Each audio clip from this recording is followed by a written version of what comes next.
Okay, welcome back, everybody.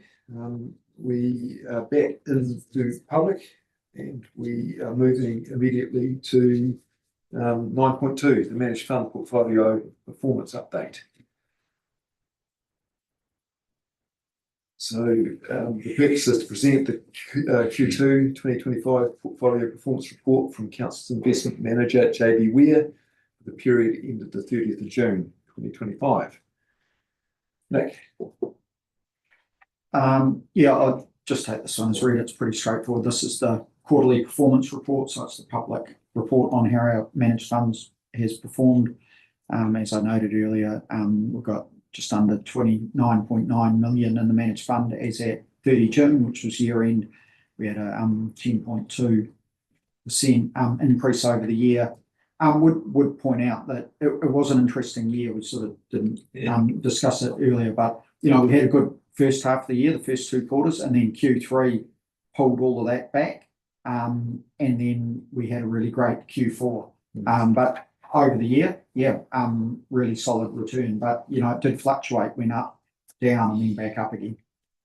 Okay, 10.2 seems like a pretty good return. Any questions? Kevin, have you got one? Or? Probably I'll wait to debate because it's just a comment on what I made before. Okay. Righto. So I'd be happy to move if there's no questions. Okay, you move that we note report and the attached Q2 2025 portfolio. So seconded by Gary. Thank you. Kevin. Just the comment I'd like to make. So obviously we're our broker, our fund manager's doing a very good job at the moment, and which has come through on our returns, which is good. However, the comment I would like to make or have the opportunity to look at is on our strategic finance plan, is where the managed fund sits in relation to our debt, which are 25 million debt, and the opportunity to have a workshop on that where we see our funding and is that the best place to have it sitting? Are we using it the best way? And what options are for us going forward, and ensuring that councillors have an understanding of where that 29.8 comes from and where the 25 million comes from, and so we can get a real true picture of is that the best place for it to be and what we can use those funds for. So would that be an option for us in the new triennium to do that? Be one question from that comment. I think the intent certainly is with the new council to step them through all of these things. We'll have to get a view from the new council on a steer on year 3 annual plan. That's obviously an early priority, but then really we would like the focus to shift quite quickly to long-term plan. And some of these sorts of things and how things fit within the financial strategy and what council's preferences for the way we manage these parts of council's books. So certainly the discussions we have with Nick so far is that there's quite a lot to work through in terms of, early induction financial material, which is probably a little bit more at a higher level, leading through to quite detailed conversations through workshops and other things that inform the long-term plan content. So all of that should be covered with the new council. Thank you. Any further discussion, Gary? I think, we are in debate, so it's not a question, but that'll be very helpful, I think, to a new council to be able to fully understand. And I wonder too whether for the new council and as, say, directors of Otago Inc., that some strategic thinking around the best use of the port capital and thinking into the future is the best option to retain ownership of the activities as they are. Or when you look at the healthy return we are receiving here, would that capital with that kind of return or the risk sitting there, would that provide a better return to the Otago ratepayers? And what would it mean if the ownership structure was different, and what would you do with that capital? And I guess JB Ware would be one who would be helpful to be able to advise on that. But it's just, I'm not suggesting that is what we should do. I'm just suggesting that it would be useful for a new council to be able to just consider all of those options. And that can, so I know we're in debate, but I think it's I can just provide some advice on that as well, just for the table, context for the table. So there was a review of the sort of Port Otago ownership and the options, and that was done a number of years ago. I know because Nick's sent it to me, they were read off. And it's prudent for a council to review that on a regular basis. So again, what I'm conscious of is we don't try and load all that into too short a period before the long-term plan, but actually think about using the next sort of 2 years, for just under 2 years from the election through to surface some of these things and enable the table to receive some information and maybe some supporting expert advice, as JB Ware, whoever it might be, to start directing staff leading into the long-term plan. That's the discussions I've had in that. Perfect. Yeah, no, perfect. Yeah. Thank you. Yep, it's certainly a strategic discussion that we need to have. So, agree with that. Okay, so unless we have got any further discussion, we have a motion to note this report. All those in favour, say aye. Aye. Against? It's carried. Thank you.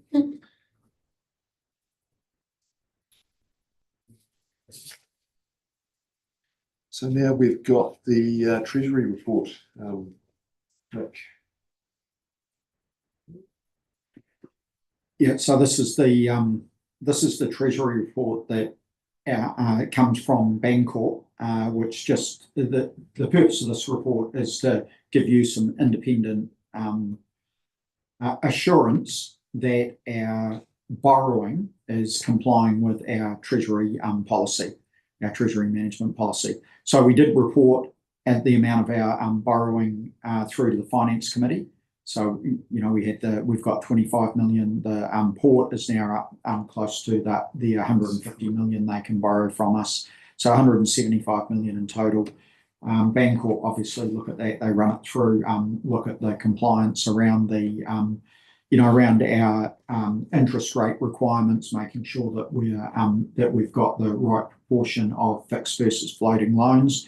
And as you'll remember back earlier this calendar year, we put in place some interest rate swaps to make sure that we were complying. So this just gives you the independent review from Bancorp that we are everything's okay in how we're actually managing our lending in relation to our Treasury management policy and the LGFA covenants as well. Yeah. So the Treasury management policy stipulates the level of interest rate swaps that are in place. Well, it has a requirement around the level of fixed versus floating. So it's page 62 in Diligent, you can see there's fixed rate hedging bands. So in the 0 to 2 year, we can have between 40, while a minimum of 40% has to be fixed. Yeah. So we've always got certain levels that we have to maintain fixed so that we're not just totally exposed to the floating rate of the day. And that's where, when we put the original 5 tranches of loans in, $5 million each, we had 2 of those were fixed. So that was 40%. But as we've gone through and where they sit, we've had to put interest rate swaps in to make sure that we stay within the bands for each of the years as we go out, which is when you look again on that page 62, that's what that green shaded section in the box does. It takes our purely fixed in the blue, but moves it out so that we sit within the 2 red lines and we're complying with the Treasury management policy. Okay. Just asking a question on paragraph 13. Maybe I misunderstand that.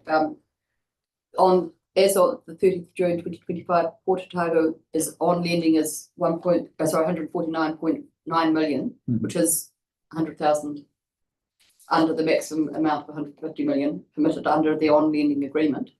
that's our on lending agreement with them or our online lending agreement with LG NZ? Right, we don't have an on-lending agreement Yes. with LGFA. We just borrow off them. Yeah, okay. So we've just got an agreement with Port that we will facilitate them borrowing up to 150 million through the LGFA. I thought that was the case. I'm just wondering if it had, is all of that used or do they have some reserve funds? Because that's actually, if an opportunity came up, they're pretty close to their limit.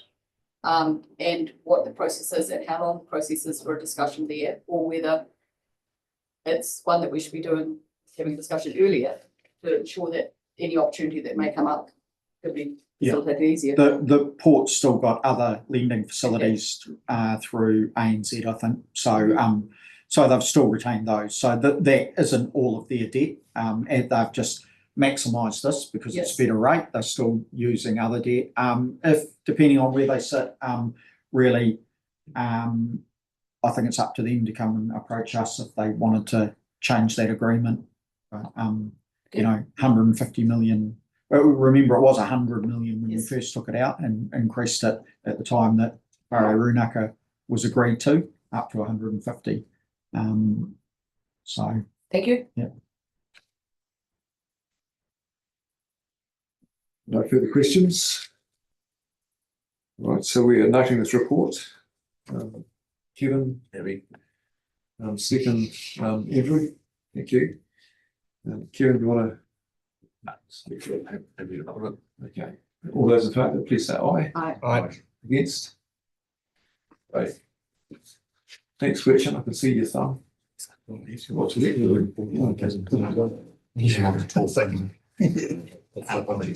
Just that's. Your thumb.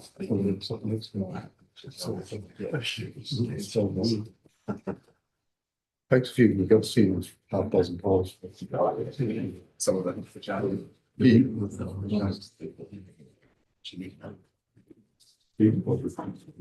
So what, Mark, Gina, and Tammy, so we've got the safety and wellbeing report. This report summarises activities and information on health and safety and wellbeing for the year to date, 25-26. So happy to hand that over to one of you, Mark. Okay. Thanks, Tim. Firstly, a couple of key highlights that we're really proud of, implementing the drug and alcohol policy and completing all the bow tie analysis workshops to review our critical risks. Also noting some changes you may have noticed in the report this month. Gina and I have been working on a set of lead and lag indicators for a number of months, and in doing so we looked at what how other councils are setting out their report, and so we've just made some small tweaks, particularly to complement our new health and safety and wellbeing dashboard. For that, we're taking an incremental improvement approach, and this is the initial version, and we've tried to give you a taste of what we hope to include in future, and welcome your feedback to ensure it's relevant and useful. And I'll just hand you over to Gina next. Yeah, hi everyone. I just wanted to make a small wee note. One of the other attachments is the health, safety and wellbeing work plan. So there's just been a few adjustments into the third year of that and how that is constructed. So what you'll see on the last page of that work plan is things are now organised as per high risk areas and moderate risk. Just giving the team a little bit more flexibility with a few changing conditions, and also ensuring that we can take a really good time to do things well. So may not necessarily mean that our progress slows down, but just puts in really realistic timeframes for us. Okay, questions? Sorry, I just want to note one small correction. So on paragraph 42, it should state 361.3 FTE for the 25-26 financial year. So that's consistent with the total table below. So that's a small correction. And also in the following page that we've included some additional context around how we utilise fixed term staff in supporting our operational and strategic priorities, whether that be for project delivery, extended leave cover or BAU support. So can we just clarify that, paragraph 39? where we had- 42, sorry. It was 42? Paragraph 42, it states there 355.3 Yep. FTE, and that should be 361.3. It's later on the page in that table, the total number for budgeted FTE is 361.3. Okay, yes, I see that. I'm also looking at paragraph 39 that covers the staff as well. So we are looking at 373 total staff there. So that's- FTEs of 360.6, which probably ties in with what you were just saying there. Yes, so that's actual staff, and then the budgeted number is 361.3. Sorry for the confusion with that. That's fine. And then I've just got one more in terms of introing the paper, and then I'm sure there'll be lots of questions. So previously, the co-chairs had raised the question around KiwiSaver contributions, which is something that obviously the staff agreements are my responsibility, and I'm well aware of the requirement for me to manage that within the budget that council gives me through plans. We have included some information in there around how we manage KiwiSaver contributions. There's been decisions made before my time, probably a few C's ago even, around the use of KiwiSaver contributions as a way to attract and retain staff, particularly senior staff. There's been decisions made more recently to support our wellbeing initiative for the balance of staff, and those updates are reflected in there as well. So as per the request made to Andrew and Tim, we've provided a bit more information in that space for your information, or for the committee's information. Okay, do we want to throw that one out there? Kate, do you have any questions around that? Not around those yet. I just wanted to go back and ask the really important question from the report. So you've got 20 ORC incidents and 40 involving contractors, mainly buses. And the question comes from all of this work that's happening. Is that an improvement, and is the system working? Because it comes through, it seems a lot, and there is a lot happening, and so I'm just making sure that it's making a difference. And I think it is. I mean, the nature of them is in the paragraph 18, which are the ones that we need most. And I suppose the question is it because the system is working and people are reporting things more, or are you happy with the numbers? Yeah, good question. We have had a really significant improvement to our contractor reporting over the last year and a half. So working with both providers to report our public incidents, so what our members of public are telling us about with what's happening on public transport. That's something that we hadn't had reflected in our incident reporting previously, which is why over the last 3 quarters, those numbers in the contractor space have been a bit higher. In terms of overall number, pretty happy with our overall incident number. In terms of severity, we overall are quite a low severity. So what we are seeing coming through in our incident reports is it gives us information so that we can reduce the likelihood of those similar or more severe events happening in the future. Thank you. I'll come back to the other ones as you get through the report. Yeah, sure. Just in terms of the drug and alcohol policy, that kicks off 1st of September, so obviously in place now. Can you fill us in a little bit more around the steps that are taken around that? Are we testing people? How does it work?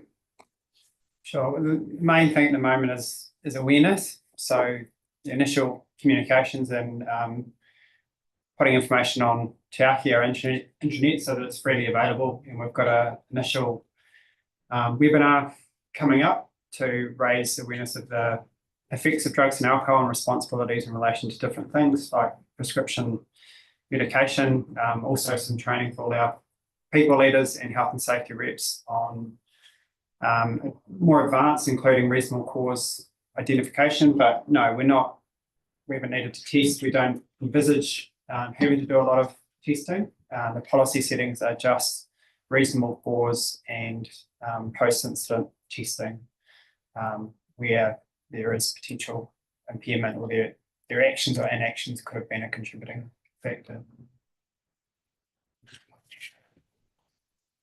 Drew? Thanks a lot for the report. It's great to see those lead indicators and lag indicators included. I think it'll be really valuable going forward as that sort of data keeps sort of progressing.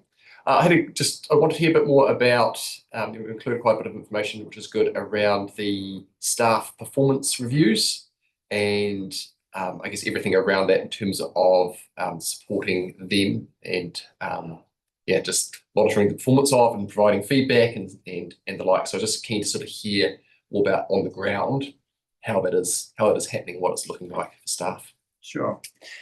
Reasonably well established OIC in terms of the framework practice. It starts with a briefing in which Richard and Tammy speak and set the scene around expectations, and that refresher training to give people the confidence to do it well. And there's guidance materials to also hopefully promote a consistency of experience for our staff going through that process. I wouldn't say we've got it nailed. It does put pressure on our teams in the middle of the year, and this year we're implementing the new HR information system, which has a online performance module, and through that we'll be looking at the best way to approach performance planning, tracking and review as a whole. But some real benefits in terms of visibility for GMs and our people and safety team in terms of quality of objectives, what development actions people have, and completion of the processes as we go through the year. And so just around the topic of managers being comfortable having uncomfortable conversations with their team or members of the team, just be good to hear a bit about that as well, because I think that's sort of a crux of ensuring sort of good performance throughout the organisation, or just improved performance. Yeah, absolutely. So that is covered in the refresher training. It is covered in the training we offer on having one-to-one catch-ups. We do leadership training with local provider. There's through our culture system, which we use for employee surveys, we have access to some online micro-learning modules, which includes things like giving feedback and developing staff. So it's multifaceted, but it's never easy, and there is a big focus on that. The senior leadership team sessions that Richard's been driving, the next one is a focus on constructive conflict. Should deep dive into that quite nicely. Thank you.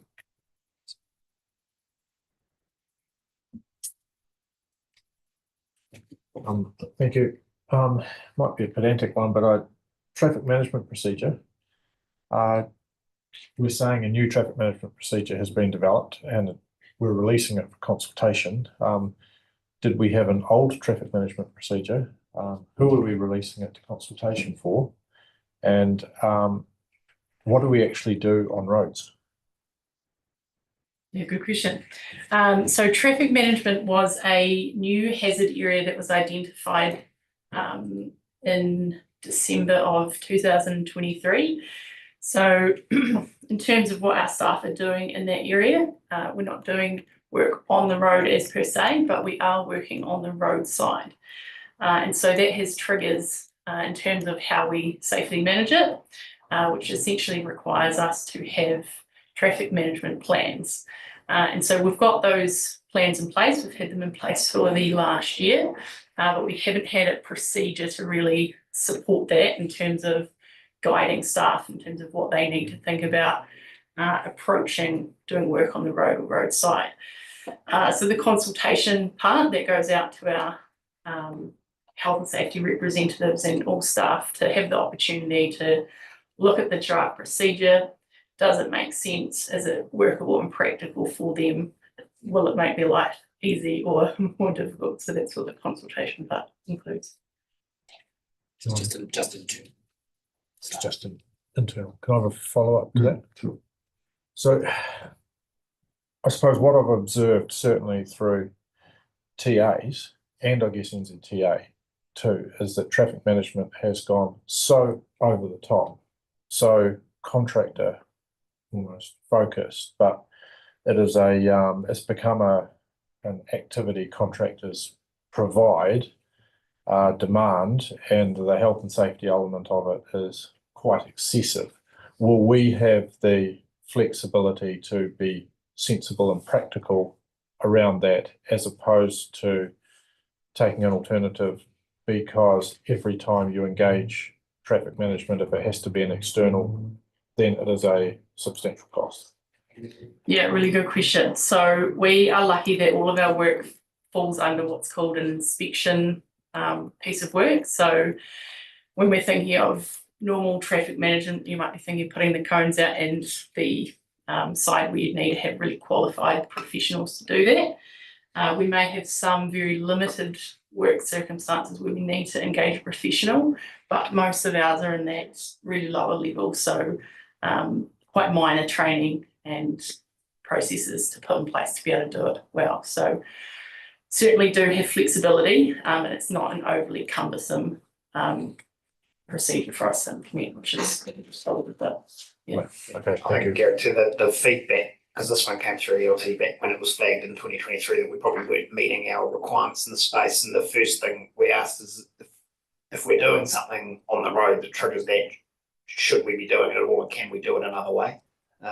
Because that should be what we aim for first up, because it removes the cost and it removes the risk, more importantly. And so that's the first step from the team. And then I've worked through a place now where I'm comfortable. We're certainly not in that space that you refer to, which I think everyone accepts has got a little bit out of hand. We're more in just the practical management for our staff who are working more on roadsides just to make sure they're safe.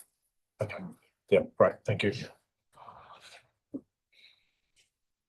If I could just go further on that, Tim. Yeah, just Richard. So the likes of a drug and alcohol policy, or any health and safety, ultimately at the end of the day, it sits with the governance team. At the end of the day, so where is the boundary between us needing to read and check, though, for instance, the drug and alcohol policy? Where's the balance that we, other than relying on our CE, our only employer, to say that's pretty cool, we're happy with it, and I'm not doubting you here, but I'm just saying where is our legal obligation under health and safety if there's a flaw in there that we haven't picked up or looked at or had the opportunity. So what part of those policies should we be looking at? Yeah, good question, Kevin. I know Mark might have a bit more. I'd probably have to come back to you on Yeah, that. that's cool. In terms of where that boundary is. But Yeah, Mark, yeah. you are. I think the main thing is just in terms of your due diligence obligations is just understanding what our critical risks are, and do we have robust plans and controls to manage them. So I wouldn't have thought that you'd need to be absorbing the detail of a drug and alcohol policy and approving it. But where there's potential concern areas and we don't have something in place, then I think you'd be absolutely right to question it. That's just my interpretation. So I'm happy to just have that chat with the people and safety team and just think about how, because it's not a case of us not implementing their policies that they're transparent, we're happy to share them. Yeah. And if we do those critical risk deep dives, some of those things are likely to end up in an agenda pack anyway for information to satisfy that there is the information behind these critical risks that we're putting in place to manage them.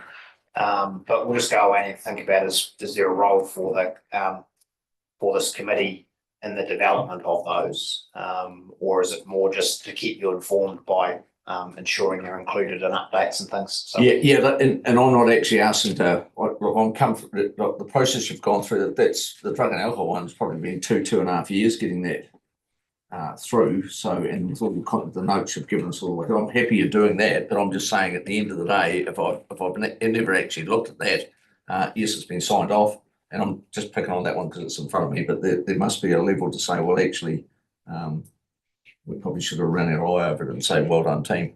I don't know whether Andrew's got any experience from other audit and risk in terms of how other councils have managed that. Yeah, so I'm just trying to recall, I know we've talked in the past about our level of responsibility around this table for health and safety. It is under the Health and Safety Act. And certainly the words critical risks are mentioned quite heavily. So we've got to be aware of the critical risks and then make sure that the mitigations are that we're monitoring those. So you can sort of say whether it sits in that or not. And it's certainly that overall sort of health and safety framework, the plans, the resourcing of is sort of our responsibility. Yeah. Talk on that. Yep. Thank you. Can I have one more? Yeah. Thanks. Just on the average annual leave balance, why do we sit with such a high average annual leave balance? Good question. I think it's probably a reflection of all the activity across council. I mean, previously there was a period where leave balances in many organisations went up through COVID and are not being as easy for people to travel. Now, the only main thing that comes to mind is the level of change and activity on that the organisation is engaged in, and that can make it difficult for people to take leave. But we've got the summer period coming up, and then setting the close down period. There's certainly been a very strong message from ELT to ensure people are taking leave, and particularly where they have people have high leave balances to be thinking about an extended break and considering using a leave plan where applicable.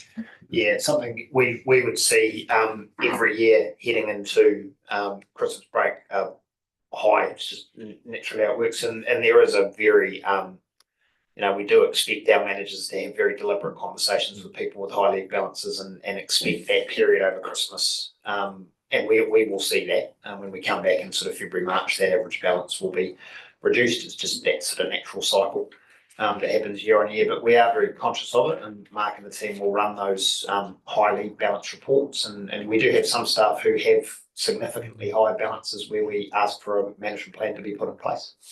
Yeah. Okay, cool. Thank you.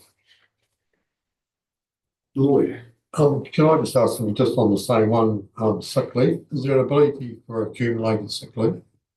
And to what level? Yeah, can accumulate up to 50 days. Up to 50 days. Okay. And do you monitor what? Do you monitor the total amount of sick leave that's owing similar to the annual leave days? We don't, as a rule, monitor sick leave balances because it's not a financial liability that's paid out if someone leaves employment, and but we do monitor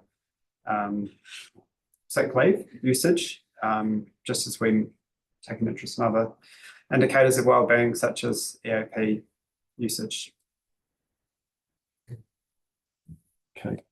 Thank you.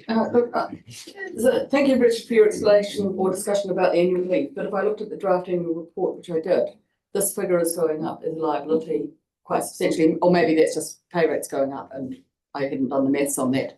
But it didn't seem to be going down. And so it is a liability on the books, which in the plan. And I suppose the question for you is, and I think you answered it, is it something you're actively managing? Yeah, it is. We actively manage it. It would have gone up as over the last few years as staff numbers have increased.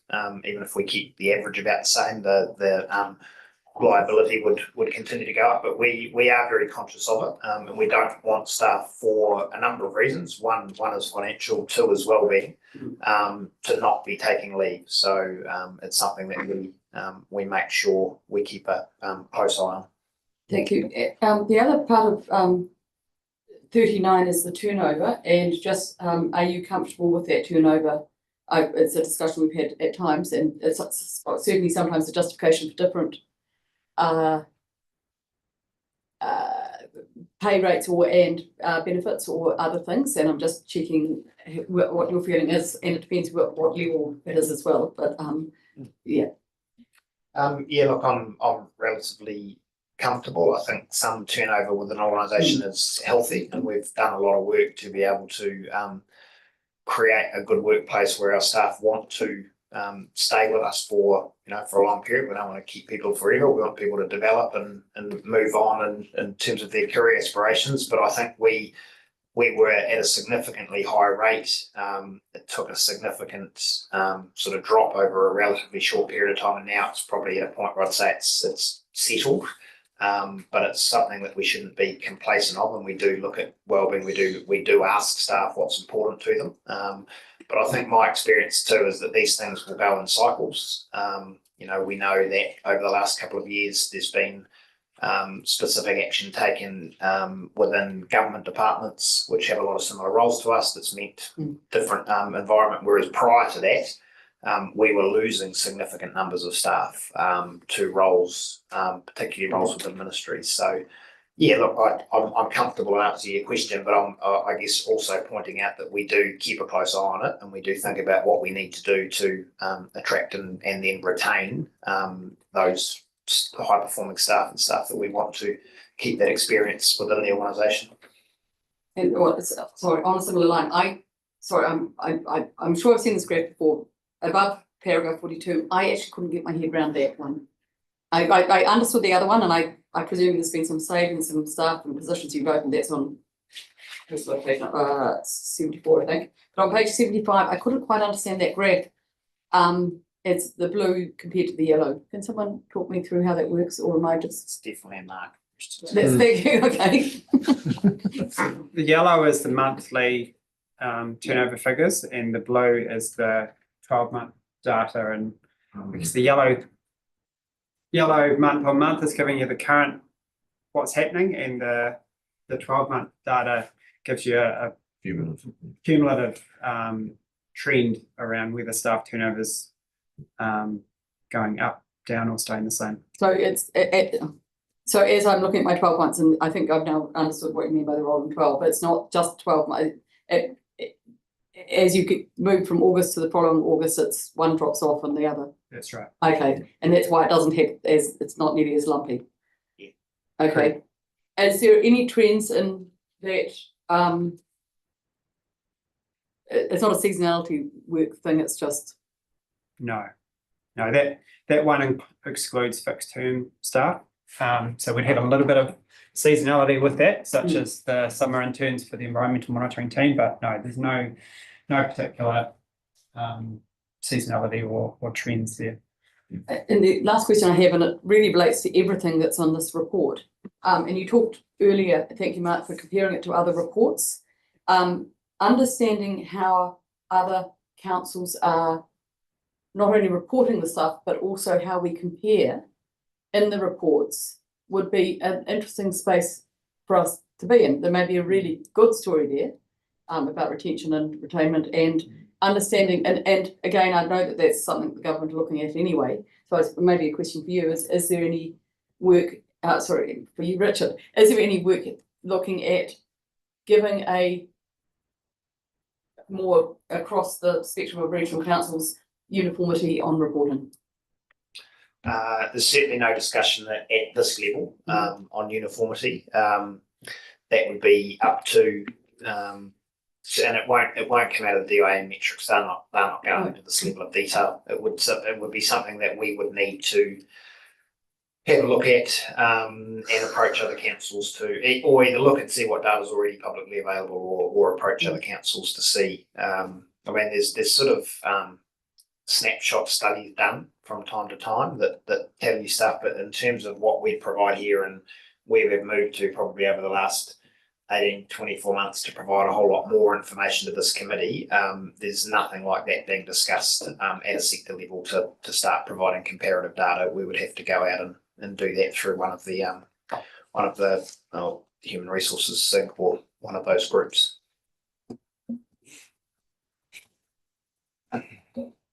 Lloyd? You think that, first of all, I must say I enjoy reading your guys' reports, and there's really, we've been here a while and we're starting to understand really good, and I really like, there's a few new things in this report, the 12 months trends and having the critical risk, having the update in red, awesome. But the one thing I was just gonna bring up is the very last one, the work plan. So I think I don't know if I've seen the work plan set up quite like this before, a plan for success, and I really quite like it.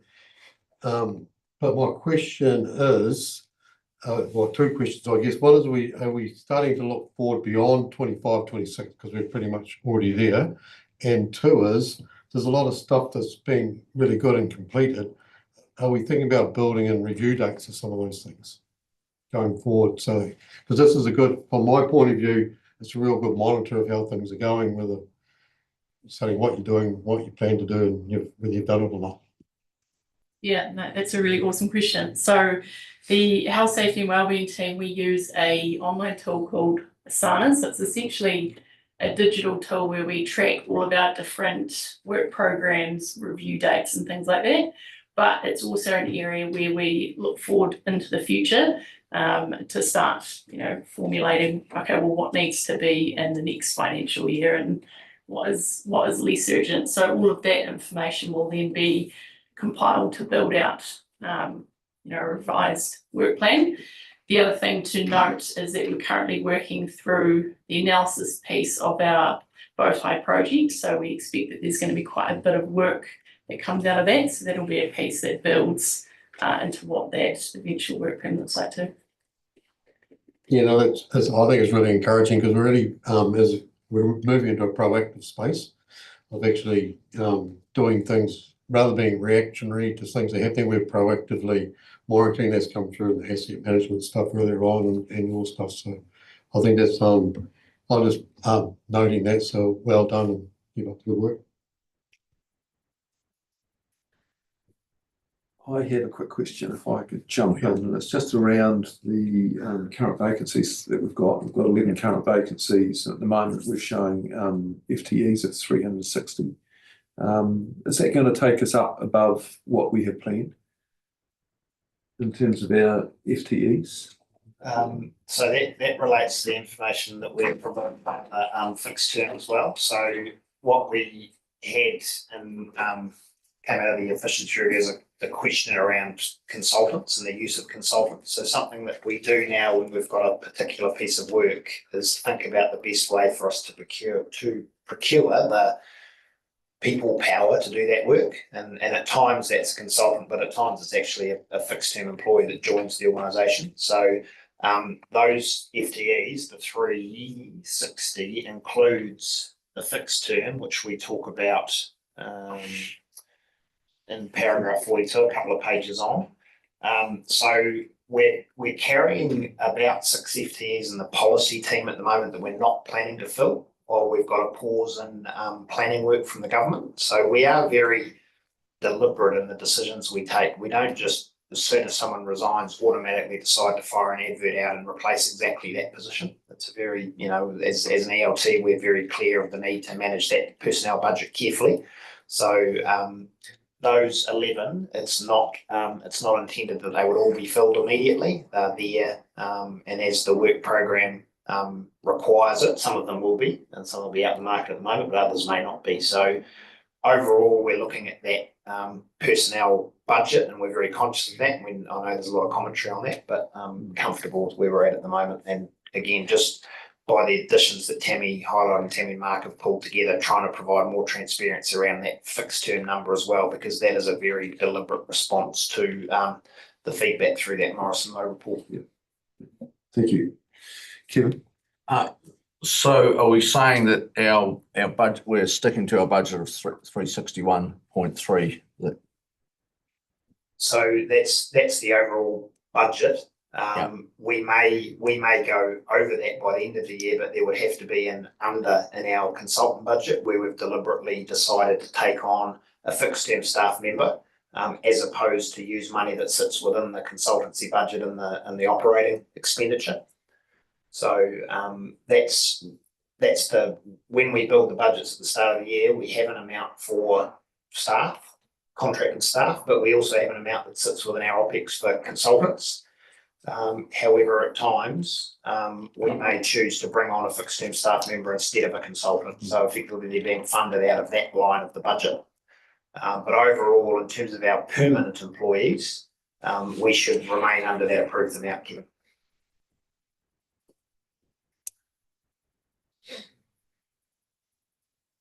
Okay, right. Can we go back to the work plan? It's happy with council. Yeah, sorry. Can we go back to the work plan? Yeah, look, it's really good to have there, but there's 16, 17 of them are actually on hold.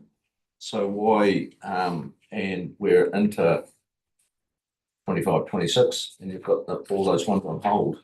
So Yeah, so the ones that are listed on hold in the table kind of format, they've been migrated to the table at the very end of the work plan. So that is reflected in how we reprioritise them to either high risk priority in terms of this needs to be the next project that we do. it's at the bottom of 96 by the look of it, with a blue heading and Yes. So although it notes on hold, still definitely proceeding. We've just had a bit of a reorder in terms of where they may fall. It may be that some of those migrate into the next financial year, just depending on how the team tracks through those. Some of those projects that are listed there are quite significant in terms of time that we need from our staff in terms of engagement time. And as a team, we're trying to be really intentional with how often we engage with our staff, so we're not overloading them with too much at once. So that's been a consideration as we've rejiggled that too. Right. So when do you put a date to those? Because without a date, when have we got the pressure point to say we need to get that underway, and then it just doesn't flow into the next year and on and on. That's the efficiency part that I'm concerned about, really. Really, it comes down to resourcing and capacity. We're very, very lucky in our team with Gina and the calibre of people that are high output, very capable, collaborative people. And as Gina mentioned, to do these things well and not just implement what we'd say is paper-based safety, but actually practical things that have had input from our people and generally work for our organisation. It takes time. So we're prioritising the things that we think are the most important, and in terms of when they'll go from on hold to in the plan comes down to capacity, but it is reviewed regularly. Quarterly, we review progress and check if we're focused on the right things. So if you have got it on hold and you don't have dates to it, how do we as a governance team know that we've correctly resourced it to do the reviews and the actions on time, or not on time, but in a particular sequence that's critical for any risks or whatever you're actually trying to achieve?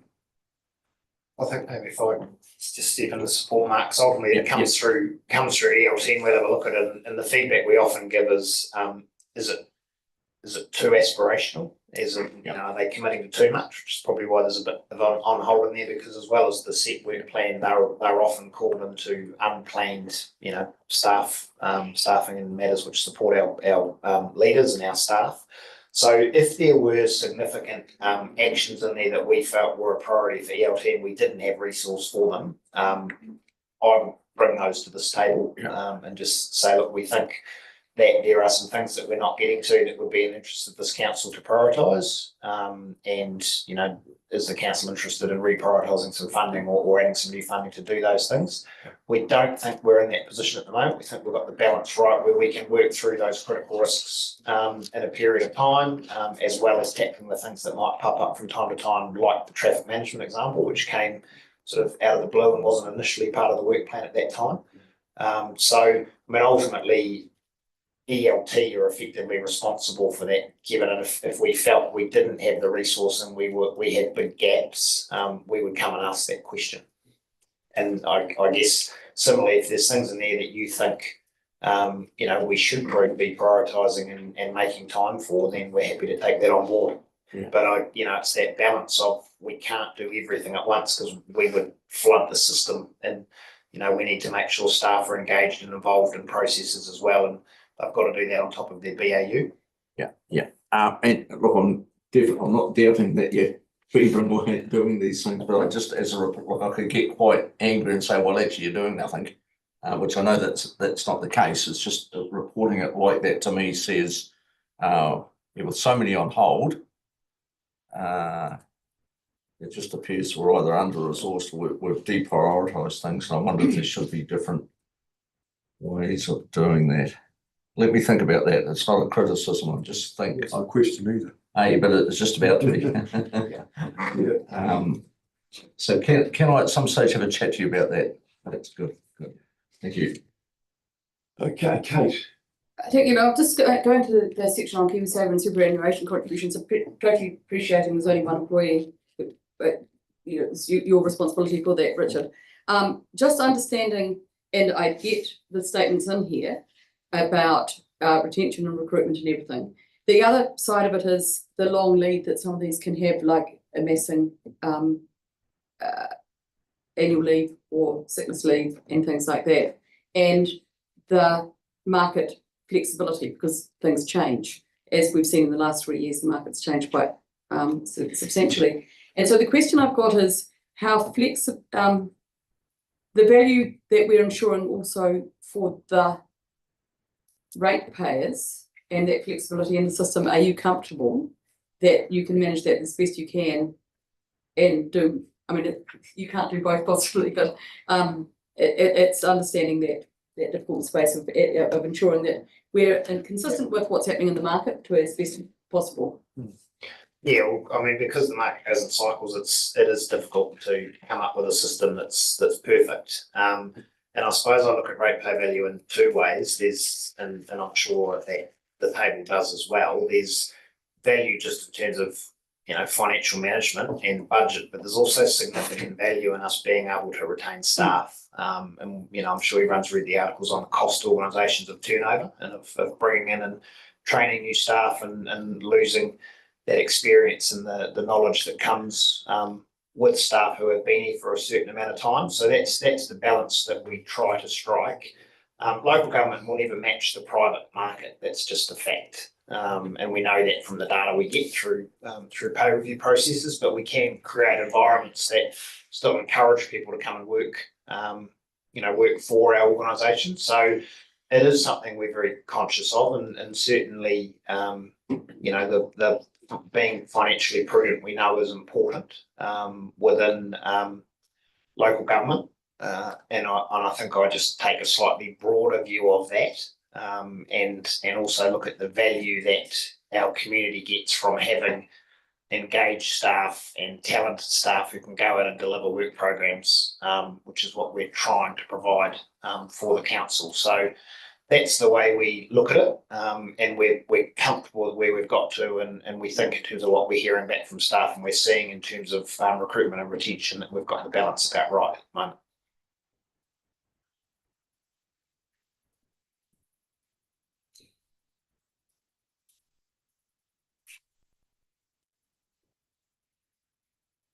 Kevin?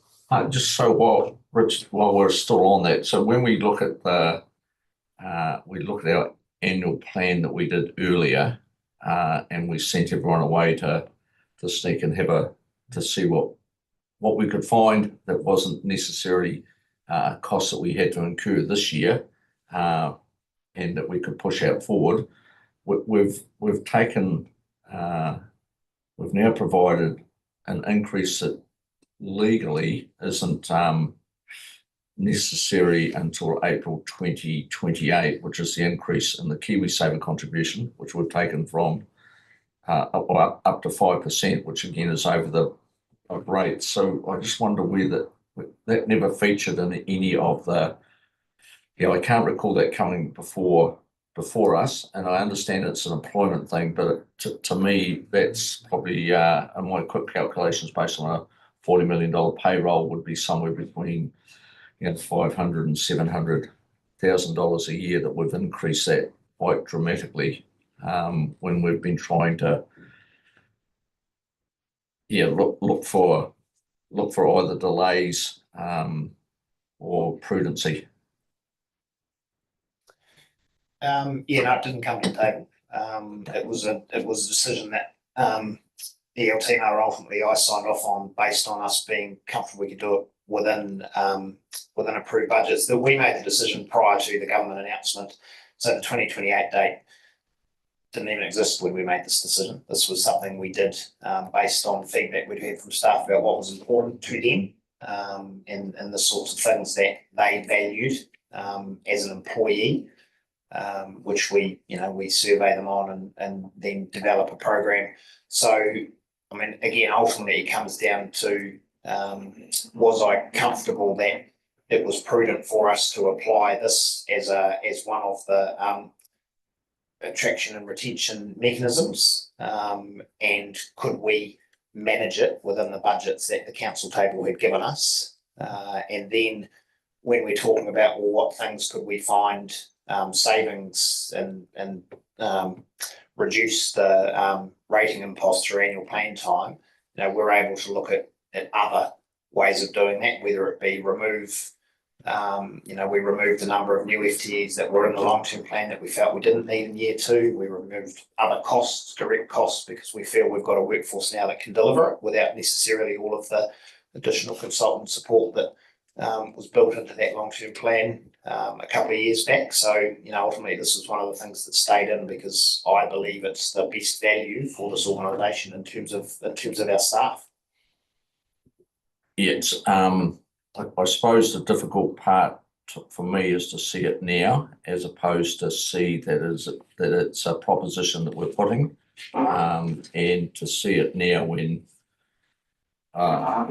If you could have heard my ratepayers meeting last night, where $5.48 on a bus rate for my district was really frowned upon, and I'm not saying I'm against the concept of correctly rewarding and correctly remunerating our staff, but it's the light of the extreme financial pressure that everyone else is under, to see a benefit going on that we weren't aware of.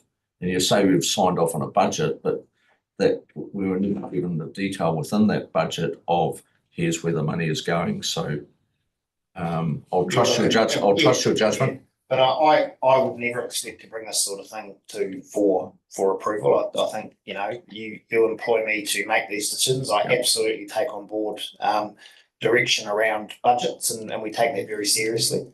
But ultimately happy to take that direction and think about how we apply that to meet the outcome that this table is looking for in terms of setting those budgets. So I hear what you're saying. I'm still very comfortable and still very much open to receiving that direction from the table, that in terms of how we set those budgets and how we deliver on the aspirations of the tablers in those areas. And look, just to put that into perspective, just put that into perspective as well. I mean, we've seen today a surplus over budget. I know there were reasons for it, but that is one of the mechanisms that we have as council to hold accountability, and that is the result against budget, and to come in have a positive variance is good. But I mean, we do need to be aware of the difference between governance and operations. Go ahead. Just a comment to that then. We have been asking, and staff are genuinely working towards that, I'm sure, of having budgets come to us at annual plan that showed work plans that actually met our strategic outcomes, and that's a work on. So the budget we have been approving to date have not had that level of detail. So we've reported a very good result, and that's gone to our budget, but I'm just saying I think I need more detail. So and just to be clear, this sort of detail will not be in that information going forward, because I consider that information for me in terms of the overall staff budget. But in terms of the other conversation that we had around more detail on the work plan, absolutely, that's coming. Thank you. That's good. If we have no further questions, we may have come to the end of this meeting. Move the Happy to report. move. You've moved it? No, I said it needs to be, I was saying it needs to be. Happy to- So I'm just checking what the resolution is. Happy to sorry. second. It's Oh, a I'll note. do some more notes, yeah. Yeah. Yeah, we're noting the report, so No, the you can report, speak to it if you want. no, I don't. I'm very happy with what the answers, and, I won't even go into the other last, but no, I'm happy with the Okay, report. But I move do it. want to speak after this is moved. Right. Because before you close the meeting. Fine. Thank you. And Kevin seconded. Yeah, happy. Yeah. Okay, so all those in favour, please say. I'm going to speak to the motion though. Oh, you want to speak to Yeah, it as the- well? the- Okay, what yeah, I want to say. no, that's fine. I'm really enjoying the reports. Just they keep getting better and better. We do question them a lot because you're giving us very good information. Keep at it. And just keep doing the good job. So well done. Thank you. And thanks, Richard. I can't do right. Right, no, that's fine. So all those in favour, please say aye. Aye. Against, that's carried. Thank you, team. Excellent. Hopefully we'll see you again sometime. Kate, Look, I was caught off foot and I then moved that we keep the agenda, which I shouldn't have done because I should have asked that we had a moment to do reflections at the end, because I think this is a really important committee that we should be empowering the next council or making recommendations to council about how efficiently it runs. And I'm just wondering if I can make, with your leave, adding that in, and anyone else may want to. What you was gobsmacking at the beginning of this meeting was saying that this is Andrew's last meeting. We could all not be around this table next time, and it would be a terrible indictment on our processes. I would like to recommend that we ask, we recommend to the next council that they consider a 1-year term for Andrew to continue, because I think whoever is around the table, it would be bereft of us to say that it should be something that's transitioned halfway through the training rather than at the beginning of a new training. And if that we're able, and we can't do it here as formally. I'm just saying that that's a reflection that I would make that the timing is absolutely appalling for that to happen. I'll just give some context on the timing from my side, just in terms of the independent member, sort of the expected practice is sort of 2 terms. It's the 2 terms. I totally get all of that. It's the timing of the 2 terms that leaves us in a very awkward position. With that, independence would be much better if it was done. can we take that offline? I mean, that's Yeah. noted. Mm. And, yeah, thank you. So, yeah. Okay, well, Kevin, did you want to say something? Yeah. With that in mind, with your indulgence, I'd like to thank Mr. Douglas.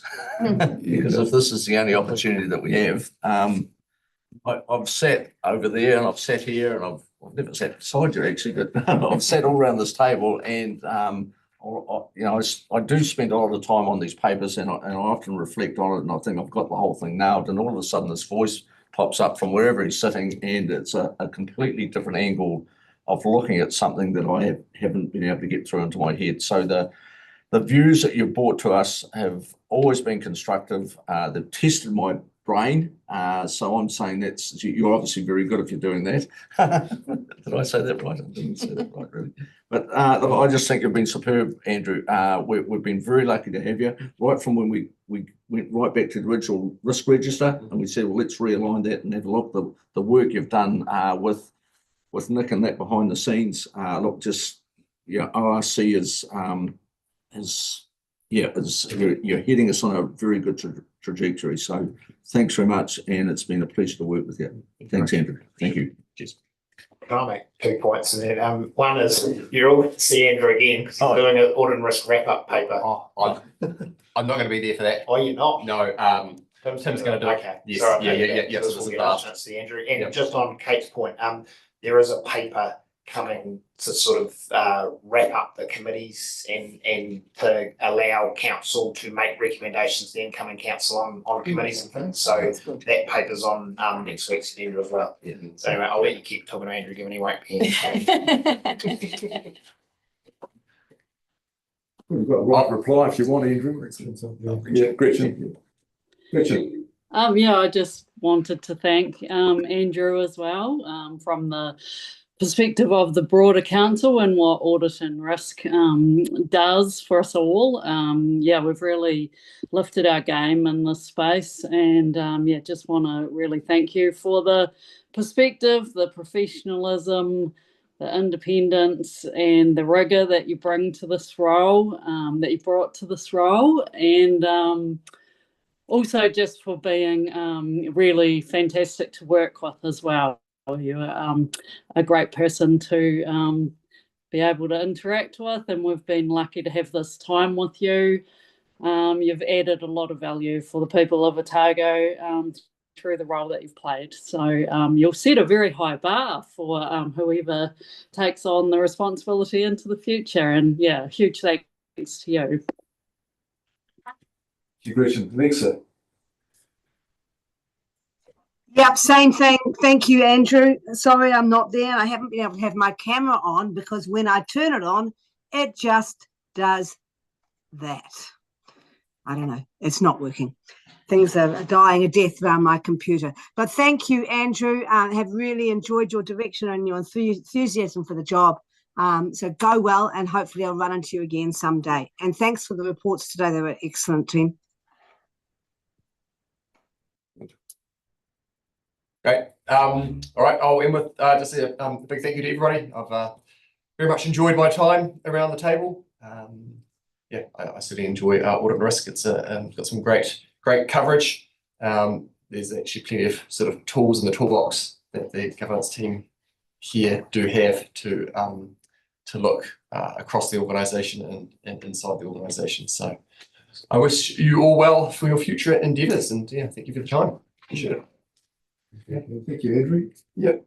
Look, I'll just wrap up. Kua mutu a mātou mahi, mo tēnei wā, mana kitia mai mātou katoa, o mātou hoa, o mātou whānau. Our work is finished for the moment. Bless us all, our colleagues, our families. Thanks, everyone. Well done, Andrew.